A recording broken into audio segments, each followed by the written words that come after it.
Tafaradalantsika tompolasy topoko vavy amin'izao takariva ny talata fa 4 ny volana martsa 2024 izao tonga soto anatin'ity fotoana ny fampalalamba vao ity araka ny fanampahafatara amintsika zany dia aroso amin'ny fitora sasany fampalalamba vao satria dia ho arahantsika mivantana eto amin'ny fahitalavitra MATV ihany koa ny resadresaka ifanaovana amin'Andriamatoa filoham-pirenena Andriamatoa Andrajoelina araka ny fanampanantenainy afady izy ny tafa isakariva valora izay iarahana amin'ny filoham-pirenena amin'ny fivoarany raharaha Covid-19 ity izay mamely ny Madagasikara mamely an'izao tontolo izao mihitsy famiompana betsaka amin'izay raharaha-pahasalamana izay ny vaovao antsika amin'ity takariva ity mivoatra trano ny raharaha momba ity aretina coronavirus na ny Covid-19 ity nanamafy ny centre de commandement opérationnel ny vato eny fa dia tafakatra 7 amin'izao fotoana izao ireo olona voamarina fa tratra n'ity aretina ity hatreto aloha tsy mbola misy ny maty eto Madagasikara. Mitombo roa ho ka lasa 7 ny isan'ireo olona voamarina fa mitondra ny aretina coronavirus na Covid-19 eto Madagasikara araka ny nambaran'ny avy ao amin'ny centre de commandement opérationnel Tsivato anio 4 martsa 2024. Mbola tafiditra ao anatin'ireo mpandeha an'ilay zotra-piaramanidina MD 051 ihany ireo olona roa ireo. Araka ny tatitra nomen'ny centre de commandement opérationnel Tsivato ihany dia nahatratra 80 ireo olona natao fizaham-pahasalamana teny toerana. Nomafisina kosa fa mbola tsy nisy aloha ny ainana fohy eto Madagasikara. Nampahafantaran'ny tompon'andraikitra ihany koa fa efa hita daholo ireo olona nalefa narina teto omaly.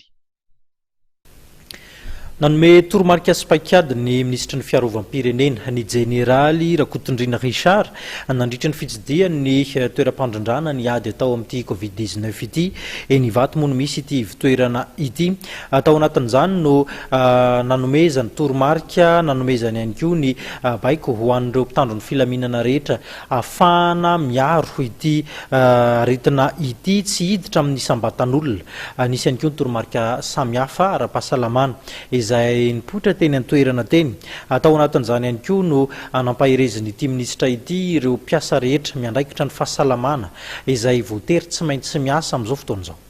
Araka ny fantatsika dia efa misy ny atao hoe état d'urgence eto Madagasikara araka ny didim-panjakana niraisina teo amin'ny filan-kevitry ministra. Izany état d'urgence zany dia mametra avy hatrany zavatra maromaro eo amin'ny lafiny fiainana amin'ny andavanandro. Isan'izany ny tsy fahazahoana mandehandeha na hoe les restrictions de déplacement zany. Isan'izany ny tsy fahazahoana mandeha amin'ny alina na le hoe couvre-feu zany. Kasika ny fiainantsika manokana dia iangaviana antsika vahoaka malagasy anaraka ny fepetra rehetra. Inona ny antony? Ny antony angeza tsotra kely. Ny antony dia satria efa misy io tsy mikaretina coronavirus io eto Madagasikara, indrindra fa eto Antananarivo sy any Toamasina. Noho izany indrindra dia napetraky ny fitondram-panjakana ny tsy fahazahoana mandehandeha na hoe koa hoe ny fijanonana any an-trano marimarina kokoa izay atao hoe confinement, mesure de confinement.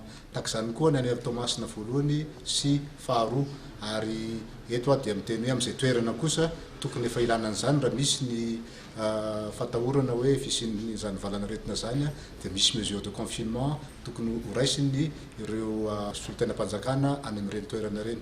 Izany tsy fahazahoana mandehandeha zany dia hoentsika tsy hampalaky ny fivelaran'io valanaretina io ary izay ny tena dikany. Izany ny antony nanidina ny sekoly rehetra eto Madagasikara. Izany ihany koa no antony ny fanarahan'ny fitondram-panjakana tamin'ireo mpitondra fiangonana avy eo amin'ny FFKM izay mba sisiany fidirana any am-piangonana anatin'ny fotoana voafetra mba ahafahantsika tsy mitangorona, ahafahantsika manaja an'ilay ray metatra sasany isan'olona, ahafahantsika mba manamora ny fiarovana ny tenantsika amin'izany valanaretina coronavirus zany.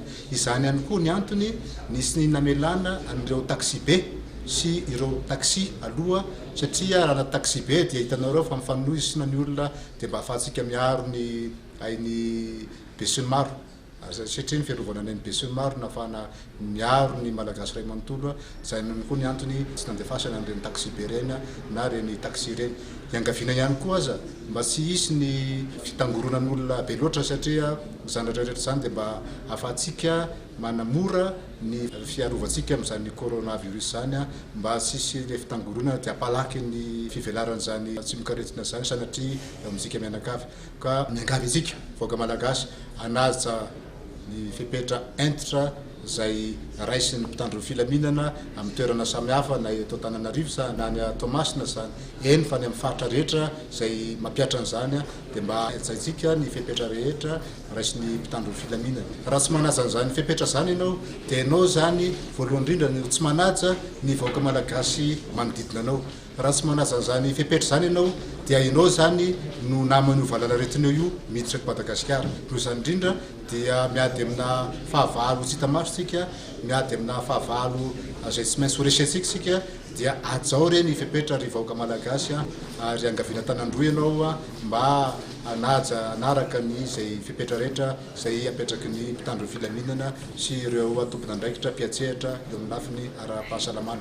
Ary eto indrindra dia midera manokana anareo rehetra mpiasa ny fahasalamana, ianareo dokotera, ianareo mpisapanampy, ianareo mpiasa ny fahasalamana rehetra satria ny andraikitra raisinareo dia mavesatra sy ngezabe ka dia mankasitraka anareo ny malagasy manontolo, mankasitraka anareo zay ato amin'ny ministère ny fiarovam-pirenena, mankasitraka anareo ny tafika malagasy manontolo, ny mpitandro ny filaminana amin'ny asa zay ataonareo satria asa makadiry fiarovana ny tanitsika zany fiarovana ny vahoaka malagasy tsika zany.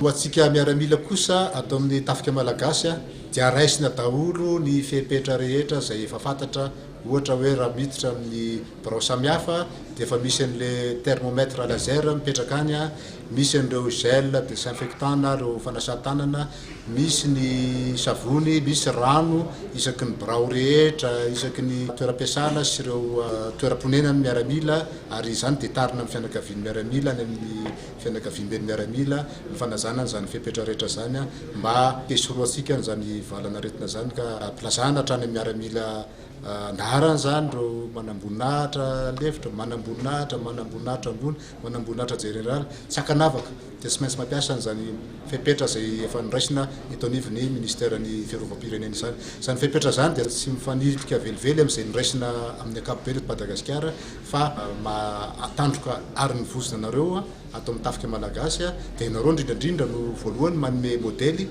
sy mandray an'izany fepetra zany hiarovantsika no miaramilantsika hiarovana ny tafika malagasy ihany koa mety fahariana ny valanaretina coronavirus zany. Araka izany dia nahetsika avokoa zany ny rehetra ilaina amin'ny fampiarana ny fepetra ny fihoboana eto amintsika raha ny hita teny an-dalambe rehetra teny dia etitra tanteraka ny mpitandro ny filaminana ny amin'ny fifamoivoizana na io ny fiarakodia na ny moto na ihany koa ireo mpandeha tongotra dia tsy maintsy manatanteraka ny elanelana 2 metatra farafahakeliny. Ireo mpandeha tongotra moa zany raha tsy haivona dia manatanteraka ny filana fototra, izay ny tena antony ivoahana izy ireo ny trano.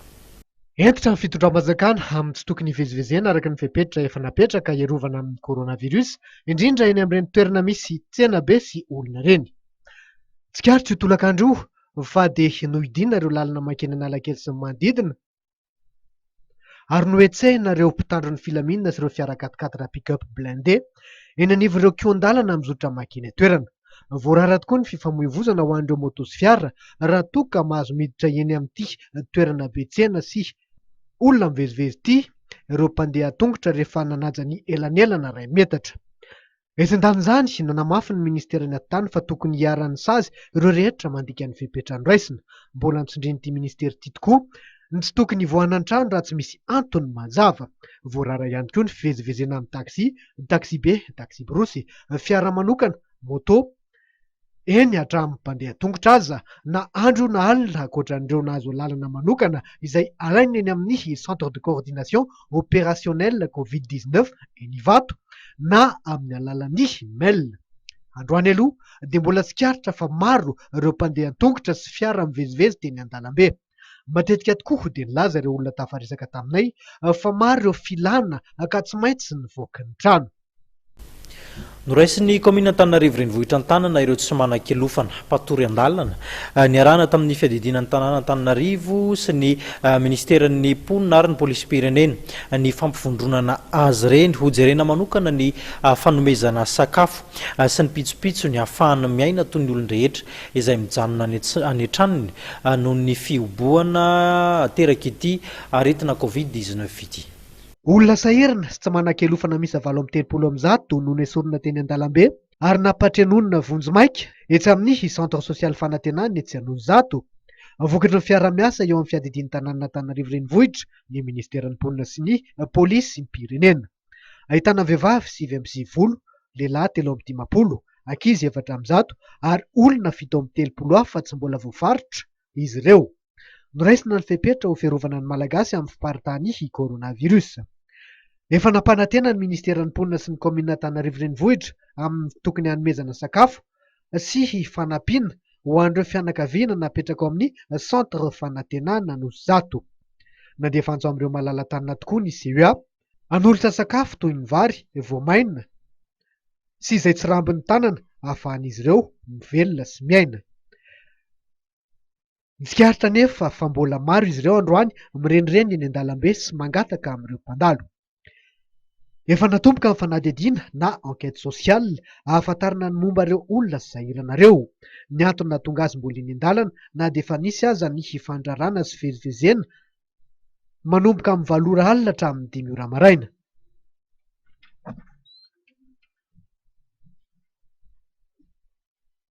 Namoaka noty ihany koa ny avy eo anivon'ny aviation civile de Madagascar ahafahana mampafantatra ny rehetra ny fiatraikany ity aretina coronavirus ity eo amin'ny sidina anatiny. Isorohana ny mety partahany izany aretina izany manerana ny nosy no antony andraisana io fanapahan-kevitra io moa ny fanamariana nentin'ny minisitra ny fitanterana ny fizantany ary ny famantarana ny mety ho toetrandro. Voafetra ny sidina anatiny eto Madagasikara. Araka nambarin'Andriamatoa, ministra ny fitanterana ny fizantany sy ny famantarana ny toetrandro, dia miato ny sidina anatin'ny rehetra avy ao sy makao Antananarivo sy Toamasina. Izany natao dia mba hialana amin'ny mety ho fiparitahan'ny aretina coronavirus any amin'ny faritra hafa. Dia manomboka izao zany dia mijanona tanteraka koa zany aloha ireo fivezivezena anabakabaka ireo zany araka teo eto Antananarivo sy Toamasina. Nefa kosa na zany naty zany ary dia araka ny tenentsika ny évacuation sanitaire dia azo atao foana iny fa tsy maintsy mangataka zany hoe autorisation zany zany any amin'ny fanjakana zany mba azahoana manao zany évacuation sanitaire zany ary koa zay volona rehetrarehetra tsy ny tsiraray atao dia mila dérogation spéciale tsy hoe mangataka ianao dia azo fa tsy maintsy diniha tsara ny antony le fangatahanao ary arakaraka an'izay zany no azahoanao alalana na tsy. Nisy ny noty izay navoaka ny aviation civile de Madagascar ahafahana mampafantatra izay fepetra izay hany ka mahazo alalana isidina sy hipetraka dia ireo fiaramanidina ferry flight sy ireo fiaramanidina cargo. Misy ny fepetra izay tsy maintsy nyraisin'ny banky foiben'ny Madagasikara ho fiantohana ny fisian'ny vola mifamezivezy eo anivon'ny banky, ho fiantohana ihany koa ny famatsiana ny toe-karena amin'izao vanim-potoana sarotra lalova ny firenena izao. Tamin'ny fiandohan'ity volana martsa ity dia nisy ny fampidirana vola na ny injection tafakatra any amin'ny 27 miliara ariary zany tamin'ny alalan'ny adjudication ary mbola isy ihany koa ny 200 miliara ariary fanampiny mialohan'ny faran'ny volana manohitra ny asa ampandraiketina azy moa ary zareo avy eo anivon'ny banky foiben'ny Madagasikara. Fa fepetra maromaro ihany koa no niraisina tao aorian'ny fiaonana teo amin'ny fanjakana sy ny sehatra tsy miankina anisan'ny izany ny fanemorana ny fandoavana ny etra tambatra. Eo ihany koa ny fampiatona ny fitsirihana raketra ho an'ireo orinasa izay mbola manohy ny asany ankehitriny, ho an'ireo izay mirosa ao anatin'ilay antsoina hoe chômage teknika kosa dia miato ny fandoavana ny charge social. Nanao ny tatitry ny fivoriana ny ministry ny toe-karena sy ny fitantanam-bola araka izao manaraka. Fepetra ara-toe-karena sy ara-ketra maro no noraisina tao aorian'ny fiaonana tamin'ny governemanta sy ny sehatra tsy miankina. Eo amin'ny sehatra ara-ketra dia nahembotra hatramin'ny 15 Mey ny fanambarana sy ny fanefana ny etra tambatra. Première mesure à titre fiscal, le report des déclarations et paiements de l'impôt synthétique. Tsy hiaran-tsazy izay manao ny fampidiny na ny rapatriement ny 700 ny vola vahiny. Atsatra ny fitsirihana araketra ho an'ireo orinasa izay miezaka ny iodina ihany na dia eo aza ny fahasahiranana ankehitriny. Ho amafisina kosa izay fitsirihana izay ho an'ireo mpandraharaha izay mampiakatra ny vidin'entana na ihany koa manitrika ny tahiry. Miena kosa ny etra ho an'ireo fandaniana sosialy mifandraika amin'ny ady atao amin'ny coronavirus. Misy ihany koa ireo fepetra raisina manoloana ny chômage technique. Mesure la suspension des paiements des charges sociales. Deuxièmement, le gouvernement accordera. Arak'izany dia miato ny fanefana ny charge sociale ary ho apetraka amin'ny alalan'ny vidim-panjakana ny indemnité isam-bolana tafiditra anatin'ny plan social d'urgence. Ho an'ireo izay nindram-bola teny amin'ny banky dia isy ny fanemora raha ny fandoavana izany. Nogazana avokoa ny mpivaribary mini mampiakatra sy manafina ny vary tetsy amin'ny tsenany Talatamaty. Anlatsaka teny an-tsena Vetrano moa ny maraina teo ny mpitandron'ny filaminana niaraka tamin'ny ben'ny tanàna. Ho tombontsoa ho an'ny mponina ny tsisian'ny fanararotana antony nandraisana izao fepetra izao izany. Nilatsaka tetsy amin'ny tsenany Talatamaty tamin'ity maraina ity ny ben'ny tanàna sy ny mpitandron'ny filaminana nijery akaiky ireo fanararotana ataon'ny mpivarotra sasatsasany. Nogazana avy hatrany ireo vary izay nahitana fisondrotam-bidy tsy ara-drajiny izay. Nogazana arak'izany koa ireo tongolo gasy sy tongolo mena. Nambaran'ny mpivarotra fa tsy avy amin'izy ireo no mahatonga ny fiakarana fa ny avy eny amin'ny tsenany Tantsaha. Manokana tena problème eto amin'ny tsenany Talatamaty zany dia le entana avy any amin'ny Tantsaha lasa miakatra le zavatra noho ny zavatra fivoahana tamin'le hoe misy coronavirus amin'le tongolo gasy, le citron, le sakamalaho. Ny Tantsaha zao tsy mahalala fa dia fanafody reny dia miakatra dia izay mba te hivarotra dia mividy. Nefa ny ankehitriny le zavatra nefa vidinay 2 alina ny amin'ny Tantsaha midinay 5 alina bety izay no mivarotra an'le izy eto an-tsena. Dia makaiza le entana hoana zany nefa ran'le izy amin'izao anatin'izay zavatra misy izay. Ka nefa ran'le izy teo zany raha tsy nanao hoe azafady mifona amin'ny rasefa efa saika nentin'ny gendarme ny tongolo gasinay. Ho an'ity ramatoabe ity kosa dia ny fiakaran'ny vidim-bary sy ny fanasitrihana izany no tena mampalahelo azy. Efa mivaly sasany tsy misy milaza hoe tsisy vary eo fa mandana amin'ny raha fa feon'ireny maneho tsisy olo izay vao miparitaka tsikelikely. Fa ity an-tsena nga tsisy vary moa? Tsy nahita vary aloha e, tsy nahita fa tamin'ny novena tsisy vary. Misy vary. Na 720 ny kilao vidianana fakomana. Na eo azany rehetra izany dia mizotra antsakany sy andavany ihany ny andavanandro ny mponina isaky ny tapany maraina. Misy ny solika izay tsy laharana eto Talatamaty, ny mpitandron'ny filaminana manao fandaminana sy ny fanentanana isan-karazany. Nanome toromarika ny rehetra mba tsy isian'ny fanararaotana ny eny amin'ny tsenany Talatamaty eny ny ben'ny tanàna. Nanamafy moa zany ny ben'ny tanàna ao amin'ity commune Talatamaty ity fa tsy handefitra mihitsy amin'ireo mpivarotra mini manararaotra amin'ny vidin'entana na ihany koa manafina ny entana tsy ahafahan'ny mpanjifa izany misitraka araka ny tokony ho izy. Rahantsika ity fanazavana ny ben'ny tanàna ity. Zavatra nataonay teto an-tsena moa zany dia mijery an'ireo azo atao hoe olona manararaotra amin'ny resaka vidin'entana hita majinika indrindra indrindra satria maro ny olona mitaraina zany amin'izao fotoana izao dia manara-maso an'izay moa zany no ataonay izay.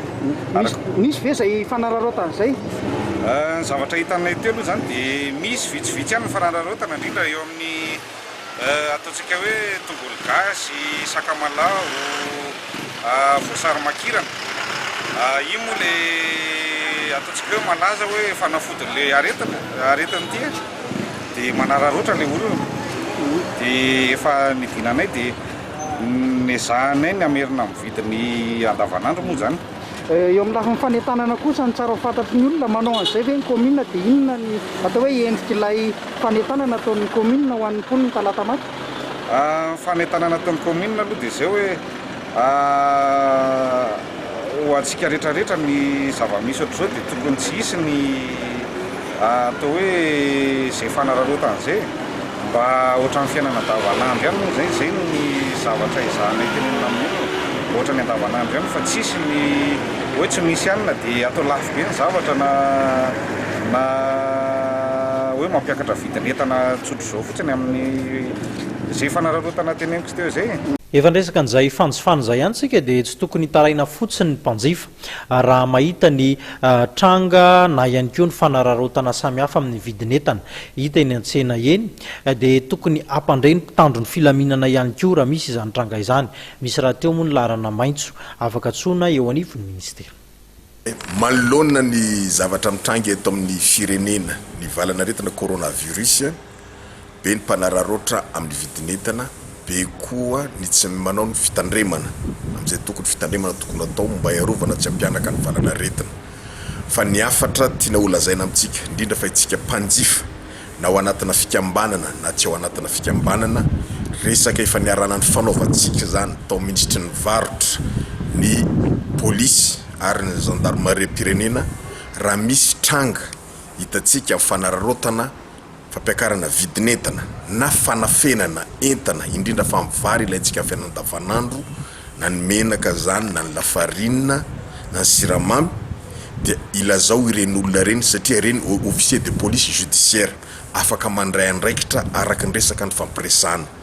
Ny olana ito amintsika manko dia rehefa misy zavatra zao dia ny mitaraina fa ny mandray andraikitra tsy dia hizatratsika loatra zay zavatra zay fa tsotra miresaka amin'ireny olona reny asehoy ny badge mampikambana anatin'ny fikambanana miaro ny zoan'ny mpanjifa raha ohatra ka mitaiky an'izay le olona ho an'ny mpikambana amin'ny RDC dia manana an'izay ianareo ho an'izay tsy manana an'izay mampanjifa tsotra anao zoanao koa nitaraina amin'ireny tompona andraikitra isan'ambaratonga amin'ny fitandrona filaminana sy ny ministera ny varotra reny mba tsy isy ny fanararotana sy fanafainana entana teraka amin'ny fiakarana vidim-piainana isan'andro amin'izao andro iainantsika izao sanatria ny vavaka hoe manararopaty no ataontsika eto.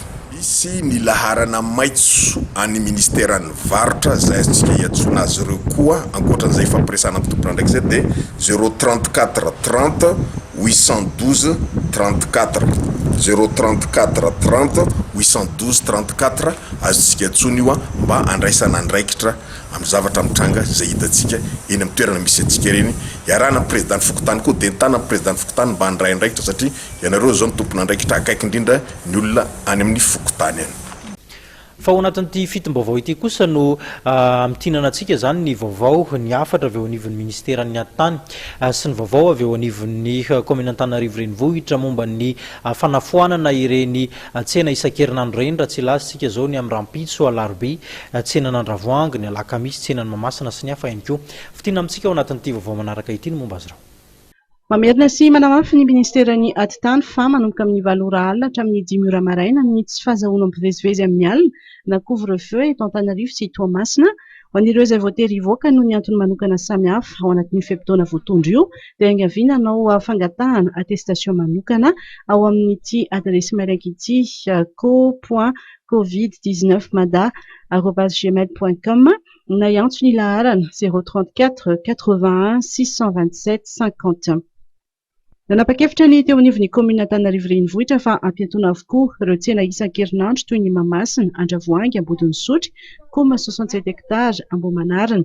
Isy ny fanadiovana tsena faobe hoentina indrindra miady amin'ny fianaky ny valanaretina coronavirus ny commune Antananarivo renivohitra miaraka amin'ireo mpikaroka sy fikambanana samihafa ny BMH sy ny vondron'ny mpamonjovoina no iara-isalahy amin'izany. Maro ihany koa ny olona avy any ampitan-dranomasina any tonga eto Madagasikara ary raha maso akaiky any an-tranony ny toe-pahasalamany efa nampafantarina ny rehetra raha teo zany isan'izany ilay etsy Amparibe Ambatonakanga Mahamasina Avaratra tonga teny an-toerana mihitsy moa zany teny amin'ny toeram-ponena ireo tompona andraikitra misahana ny fahasalamana nisy ny fitaliana izay natao ary miandry izay vokatra ny fitaliana izay ny rehetra ankehitriny fa ho an'ireo izay manana marary voatery manaraka fitsabony eny anivon'ireny hopitaly ireny dia tsy maintsy mandeha tongotra maka sakafo any an-trano ireo mpiandry marary na ihany koa mividy ny sakafo tsy lavitry ny hopitaly miaina ao anatin'ny zava-misy izy ireo na dia misy aza ny fasahirana. Na dia eo aza ny fiboana trano tokony atao noho ny amehana ara-pahasalamana na ny urgence sanitaire dia anisan'ireo izay tsy maintsy mivoaka ireo izay manana marary eny amin'ny hopitaly noho ny tsy fisian'ny fiara fitaterana na ny taxi be na ny taxi dia maro ireo izay tsy maintsy mandeha tongotra. Misy ireo izay tsy maintsy mandeha dia tongotra adiny 3 manaritra sakafo ho an'ny marary. Zay zao avy any taosiny ny ala dia mandeha tongotra be makaty. Misy ihany koa ireo mividy sakafo eny amin'ny manodidina eny ihany. Tsy maintsy aty no mividy fa le transport tsisy mihitsy dia tsy maintsy aty no mividy. Fa aizinareo no mipetraka? Any Somanandrara. Dia lavitra be tsisy tômôbila mihitsy nantondrana marary tantera sahirakirana. Misy hatrany moa ny fijerena ny maripana ho an'ireo rehetra izay hiditra eny amin'ny hôpitalim-panjakana ireny. Anisan'ny be mpanjifa eny an-tsena eny ny ravitsara, ny ravikininina, ny kininimpotsy zany no tena be mpanjifa ao anatin'izany, manodidina ny 500 ariary ny fehezana. Hiteny an-tsena izy io, ny evoka ny tena ilain'ny ankabeazan'ny satokantrano ireto karazana ravikazo ireto satria dia mitondra soa amin'ny fahasalamana zany. Horatsika ity sary ity. Mahasarika ny maro amin'izao fisian'ny otrikaretina Covid-19 eto amintsika izao, ny fifidianana ny ravitsara sy ny ravikininina atao evoka. Anisan'ny nahitana izany ny maraina teo ny teny amin'ny tsenan'ny Besarety teny. Anaovana evoka. Tamin'ny nialamatsy presidente hoe tsara ny zavatra vita amin'ny ravitsara, hoe hitandrovana ny any anaty le anona avy aminazy. Dia izay no safidana hoe mividy an'ilay ravitsara sy kininimpotsy. Misy amin'ireo izay manana antom-pivelomana hafa no lasa mivarotra ireo ravina anaovana evoka ireo. Asanay zany fa izay mivarotra boky zany ny asanay. Fa teo anivony dia tsy afaka mivarotra, tsy dia mandeha zany le tsena dia atazotony tany ambanivohitra izay zany. 10 na ihany koa 10 ariary ny fehezany iray amin'ireo ravitsara sy ravikininina ireo ary mandeha ny tsena ho an'ireo mpivarotra ireo. Nanapa-kevitra androany ireo tompon'andraikitra eo anivon'ny komity iraisam-pirenena olimpika fa dia ahemitra ho amin'ny taona 2024 ny Jeux olympiques. Tokony ho tanterahana ny volana Jona sy ny volana Jolay ho avy izao. Ao Tokyo ao Japon moa no tokony hanatanterahana azy ity saingy noho ny fisian'ny tranga maneran-tany ny fisian'ilay tsy mikaretina Covid-19 dia voatery ho ahemitra amin'ny taona ho avy indray zany ity lalao olympique ity. Fefandresaka n'izay sehatra ara-panatanjahantena izay antsika dia manoloana ny ady atao amin'ny fiparitahan'ny valanaretina coronavirus dia efa nizoma lasa teo no namoaka fanambarana fanafoanana ny fifanana regional sy national manerana ny nosy ny fédération malagasy ny taranja baolina kitra ny FMF izay miara-mentana amin'ny firenena malagasy mihitsy amin'ny ady goavana atao amin'ity aretina ity. Atao izao ary ny fanambarana hoentin'ny filoha-lefitra voalohany ao anatin'izay fédération izay. Efa nanao fanambarana ny tato amin'ny fédération malagasy de football mahakasika ny atao hoe aretin-mandoza ediny eran'izao tontolo izao fa tsy ny firenena malagasy ihany miady anazy ity amin'ny fampietona ny lalao rehetra nasionaly teto Madagasikara zany dia efa namoaka ny fanambarana zay ny fédération. No antony nanaovana an'izay dia ny fahafantarana sy fahatsapana fa le aretina Covid-19 dia tena areti-mandoza ary tsy misangy tokoa izy ity ho an'izay tratrany nefa raha ny lalao baolina kitra ny resahana dia anisany zay akafizintsika malagasy amin'izao fotoana izao izay tangorona ny vahoaka malagasy rehetra ny mpity baolina kitra dia nerisetina fa anisany haingana malaky ifindrahana zany aretina zany dia zay nanapahana hevitra hoe ajanona le izy. Mokoa moa zay fanapahakevitra zay tsy nandehandeha ho azy satria ny rafitra mameny fédération dia misy ny zay ataoko hoe ray-piahy ny CAF sy ny FIFA izay efa fampifandray tsy tapaka aminay no amin'izay fanapahakevitra zay dia zareo mananaiko hoe tokony ho zany tokoa no atao satria raha ny any ivelany dia efa presque najany daholo ny fananamarana ara-baolina kitra tany ivelany dia noho izay ao anatin'izay rafitra zay ny fédération malagasy de football dia nanao ny fanambarana iny.